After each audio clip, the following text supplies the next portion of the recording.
দেয়ালটা যত পুরনো হয় স্মৃতি তত বেশি গভীর হয় আর পুরনো হতে থাকে। সবারই স্কুলে গেলে মনে হয় অনেক বেশি আবেগ আপ্লুত হয়ে যান, তাই না? হ্যাঁ, নিজেদের স্কুলে গেলে তখন মনে হয় যে কতটা দিন আগের কথা, কিন্তু হয়তো এই সেদিনেরই কথা, কিন্তু এই দুদিনের ভিতরেই স্কুলটা অনেক বেশি অচেনা, অনেক বেশি আবেগী। আর প্রত্যেকের জীবনেই থাকে স্কুল নিয়ে অনেক অনেক বেশি স্মৃতি, আর তাই যত দিন পরেই যান না কেন স্কুলে, আবেগ আর ভালোবাসার কোনো কমতিই থাকে না। আর তাই সাথী আপা আজকে এই পুকুরের একটা ঘটনা বলছিল, আমরা কিন্তু অনেক হেসেছি। এটা হচ্ছে আমার হাজব্যান্ডের স্কুল, এই স্কুলে এসে পড়াশোনা করেছে, তাই মেয়েদেরকে নিয়ে বিকেলবেলা একটু হাঁটতে বের হয়েছিলাম।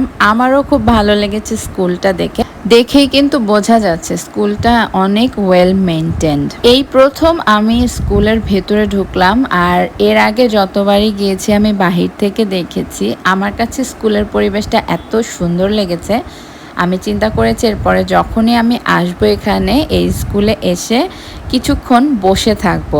এত সুন্দর ভিতরের গাছগুলো, বোঝাই যাচ্ছে অনেক পুরনো গাছ এগুলো, কারণ গাছগুলো অনেক বড় এবং এই গাছগুলো হচ্ছে এই রাস্তা সব কিছু একদম সুন্দরভাবে ছায়া দিচ্ছে। আর গাছগুলো মনে করিয়ে দেয় পুরনো শিক্ষকদের কথা, যারা অনেক বয়স হয়ে গিয়েছেন কিন্তু তবুও এখনও এই ছাত্র ছাত্রীদেরকে শিক্ষা দিয়ে যাচ্ছেন।